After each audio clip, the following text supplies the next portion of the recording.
I know that most of my subscribers live outside Ireland, but I think it's worth seeing what's happening to this country because I believe Ireland is the model for the globalists in terms of the transformation of a nation from, in this case, a once free, conservative, homogenous Christian one to a woke, globo-homo, multicultural one with no single ethnic identity, zero social trust, and no meaningful freedom. The dismantling of everything we once were here in Ireland to whatever the cabal wants continues at pace, and it's never been more clear than the response of the Irish political establishment to the victory of Emmanuel Macron in the French elections. Deputy Prime Minister Leo Varadkar said the following recently on Twitter: "Congratulations, Emmanuel Macron, the first French president to be re-elected in 20 years. A victory for Europe, for France, for democracy, and for the political centre. A clear defeat for populism, nationalism, and for Putin, for some reason, whatever." A defeat for nationalism, you say? Well, there you have it, folks. This is what they think of nationalism, which is simply the freedom of a people to run their own affairs, to have their own homeland, a place to call their own. Now, when it comes to the French elections, I'll say that I'm not a Le Pen fan either. I don't think she's a genuinely meaningful opposition in terms of being a strong nationalist candidate. I think she'd end up being as disappointing as Trump was. Now, I still think Le Pen probably had more popular support in France than the World Economic Forum puppet Macron, so I suspect the result was probably rigged anyway. But you know me, I don't believe that there's any political solution that will serve as an adequate resistance to the New World Order. There's no hero coming to save you. Politics isn't going to get it done. This next article is from the journal.ie. Justice Minister says no cap on Ukrainian refugees arriving despite accommodation challenges. Integration Minister Roderick O'Gorman earlier said grouped accommodation will be a more substantial part of housing refugees. What the actual hell? Firstly, they said Ireland would be taking in 20,000 Ukrainian refugees, which was far too many than we could afford to take in, given our current housing crisis and the fact that over 10,000 people are already homeless in Ireland. Then the figure became 100,000. Then 200,000. Now there's no cap. Which means a country like Ireland of just 5 million people is expected to potentially house an unlimited number of people. I mean, it's clear they want to massively increase the population here. That's what I believe. And I say unlimited because, let's face it, it's becoming increasingly apparent that we're dealing with Ukrainian passport holders and not necessarily actual Ukrainians. Also, the crisis in Ukraine is primarily isolated to the east of the country, with 95% of the rest of the country unaffected. So most of the people coming here will not actually be refugees coming from a war-torn region. They are likely economic migrants looking for a better lifestyle. But of course, as with previous manufactured refugee crises that we've seen in recent years, when our corrupt, traitorous governments make an offer to people in countries with a lower standard of living than here in Ireland, who could blame them for claiming to be fleeing a war in order to take advantage of such an attractive offer? Free, generous welfare payments that they could never hope to receive in their own poor country. Better paid jobs. I mean, what's not to like about an offer like that? Ireland cannot cope with such an influx in terms of housing, basic economic considerations, and of course, to say nothing of the demographic and cultural changes that such a huge intake of foreigners would have on the country in the long term. But I think our government knows this.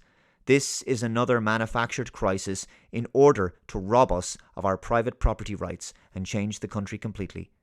It's that simple. Create a housing emergency in order to justify the state taking ownership of private properties.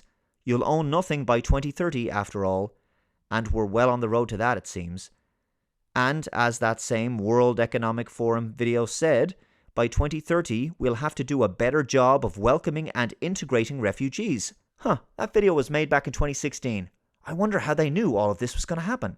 And those refugees will eventually include climate refugees, by the way, because it also said that 1 billion people would be displaced by climate change. I wonder how they know these things. Extraordinary. Which means an unprecedented number of people will be coming from the third world to colder countries, like, for example, Ireland. They are flooding our countries now with unsustainable numbers of people, deliberately. The ethnic Irish will soon be overwhelmed in terms of sheer numbers. And what else would you expect from a country whose senior representatives are against nationalism? Once that happens, the voice of the Irish people in Ireland will be drowned out. This is another reason why I can see the housing referendum to delimit the right of private property sailing past the post. Sure, the media will sell it to the public with emotional arguments about equality and how they must take property off vulture funds, but that won't happen. It'll be the properties belonging to the average working and middle-class Joe Normie that will be taken. The article continues. Around 25,000 Ukrainian refugees have arrived in Ireland since the war began at the end of February, with around 16,000 of them seeking accommodation. While numbers arriving have fallen in recent days, the government expects it to rise again in the coming weeks. McEntee, speaking in government buildings this morning, insisted that Ukrainian refugees will continue to be welcomed. She indicated the government will avoid, if possible, forcing people or businesses to give up property or open their homes to Ukrainian refugees. This is absolutely unreal. I cannot believe I'm reading this. This is where we are now in the commie takeover, folks. Just read that again. She indicated the government will avoid, if possible, forcing people or businesses to give up property or open their homes to Ukrainian refugees. Just give you a moment there to lift your jaw up off the floor. Now, of course, they will start by probably making arguments about taking people's second or third properties. And most people don't own a second property, so some people will accept this, the politics of envy, after all, which is disgraceful as it is. If you have legally purchased a second property, like a summer home, good for you. You have every right to do what you like with that property. The state should never attempt or be permitted or even capable of forcing you to house anyone inside of it. If that happens, the property is basically no longer yours. Violating the sanctity of a person's second home is still a violation of a person's private property rights. And if they can do it to a person's second home, they can do it to a person's primary home. And that's why it says the government will avoid, if possible, forcing people or businesses to give up property or open their homes to Ukrainian refugees. That statement concerns me greatly. Are they testing the waters to see if they can force Irish people to take refugees into their homes, period, second home or primary home? The idea that you are not in control of who lives in your home is part of the process of undermining the concept of private property ownership because it essentially becomes the property of the state by default. It's hard to believe that this is where Ireland has been taken to and that such blatant authoritarianism could be possible in such a few short years. And I'm not confident that the Irish have it within them anymore to resist this, given how bovine and submissive they've become in recent years, and that was clear during the COVID scam, where they were just going to do anything the government wanted them to do. If a government can coerce people into surrendering their bodily sovereignty, for example, such that a pandemic can be declared, the population is terrified into compliance, demoralized by lockdowns, and prevented from engaging in society until they agree to be injected with whatever substance the government and their masters want, then why wouldn't that same population agree to surrendering their private property rights? After all, the first thing you own as a human being is your own body. And if you've already handed that over to the state, then your home probably seems like a minor thing by comparison. Imagine being forced to take a stranger into your home. To live with an unvetted person from a completely different culture against your will. And I can see people being guilt-tripped for not taking someone in if they have a spare room. How long before you'll have to justify why one of your bedrooms is sitting vacant? I've covered this before. It's likely such refugee crises have been in the works for a very long time, not just because of the World Economic Forum video I mentioned, but also because the topic of right-sizing has been raised in the recent past. This independent.ie article is from June 24th, 2021, but it's worth mentioning again. Taoiseach Micheál Martin: there will be new incentives for older people to downsize and free up homes for families. Irish families? All starting to make sense now, isn't it? Grants to refurbish dilapidated houses are also being examined. Elderly people living in large homes, how large do you want to go? Mansions? Oh no, we won't be going after the elites. We won't be targeting the homes of the multimillionaires and billionaire class, will we? The elderly people living in, semi-detached houses or the family bungalow where there's 1 or 2 bedrooms lying idle, those are the ones that the state has their eyes on. I'll start again.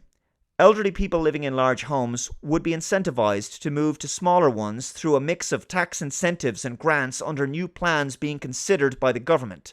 Ahead of the publication of the Housing for All plan next month, housing for all the world it seems, Taoiseach Micheál Martin told the Irish Independent that measures being examined include incentives for right-sizing. Who gets to determine what's the right size house for a person to live in? There's lots of housing out there where people may downsize, for example. If there was a good incentive to downsize, Mr. Martin said in an interview with the Irish Independent. So, can we use more of the existing housing stock? Very disturbing phrase, housing stock. It's, as I've said before, as if the state already believes it owns all the houses.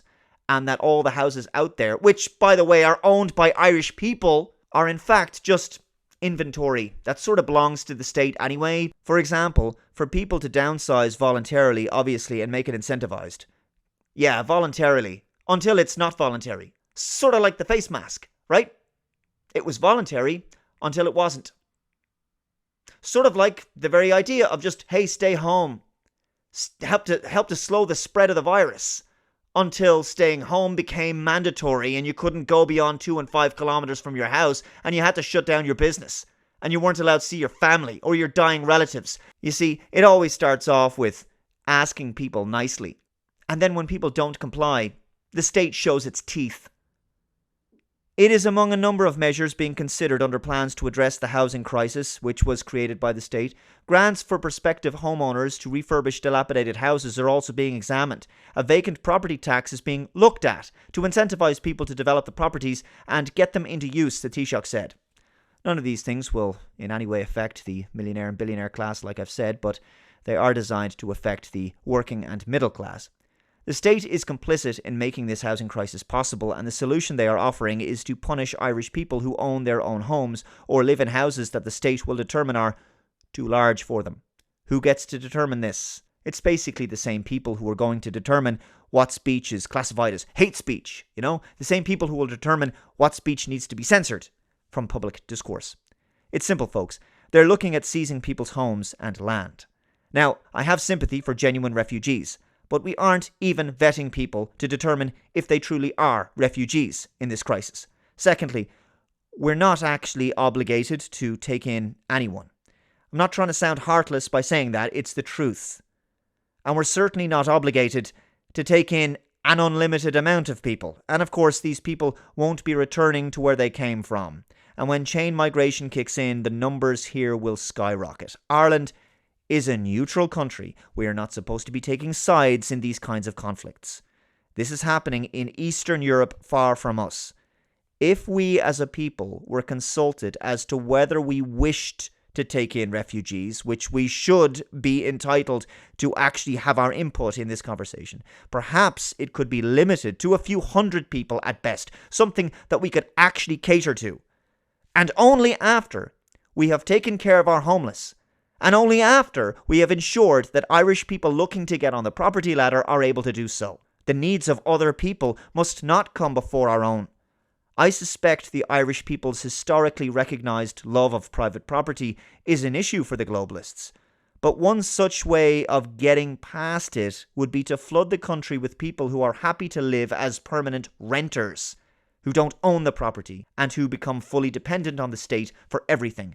You'll own nothing because the globalists will own everything, including the home you are currently sharing with total strangers. I should point out, this happened in Eastern Europe under communism. Families had to live with other families. It was very common. Same thing is happening now. We're on the road to this. This article is from the Irish Examiner from a few days ago, April 23rd, 2022. Emergency powers to be granted to councils to buy homes for Ukrainian refugees. It's amazing what you can accomplish when you live in a permanent state of emergency after emergency after emergency.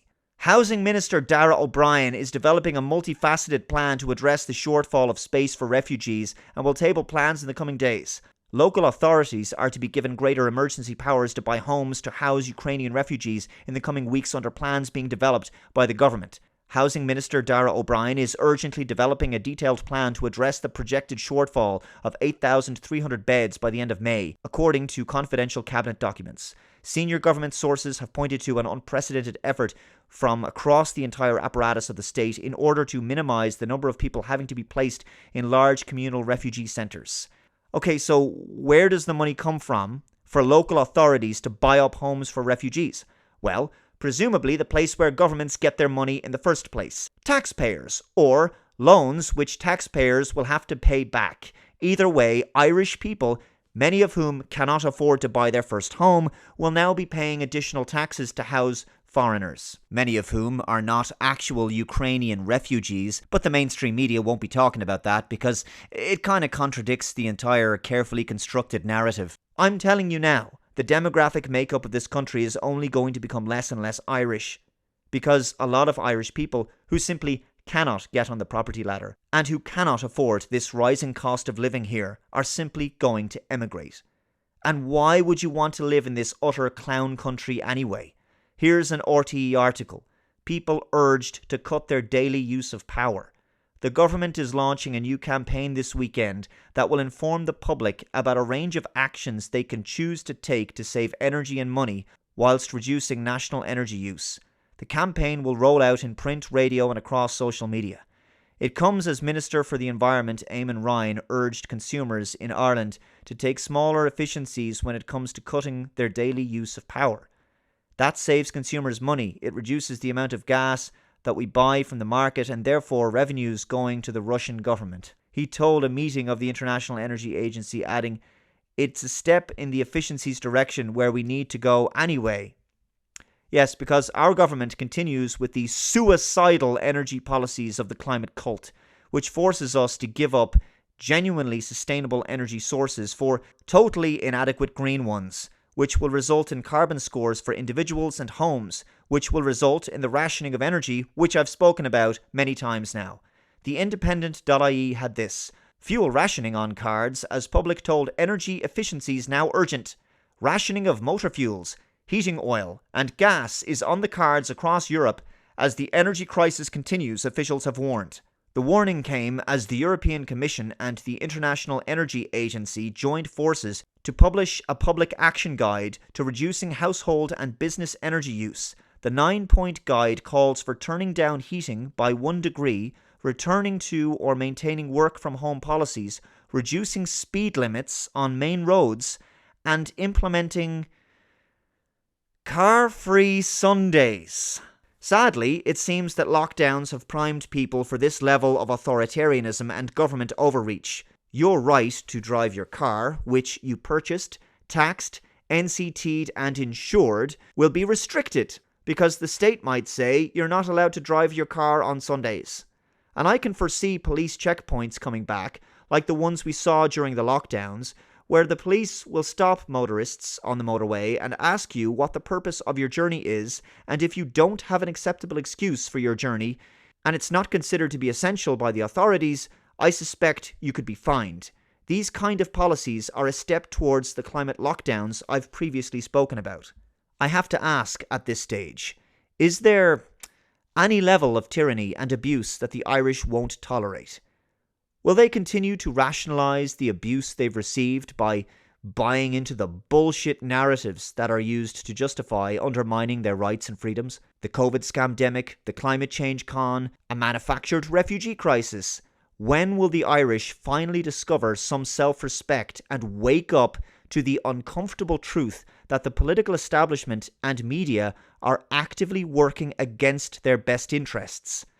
working for globalist entities they didn't elect.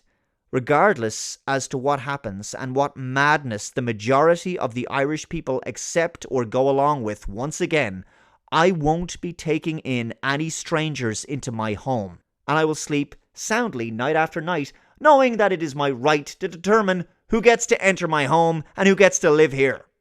I won't be guilt-tripped into having the sanctity of my home violated by anyone or my private property rights undermined, and I will fight tooth and nail any legal or financial penalties and levies thrown at me for refusing to comply in this regard.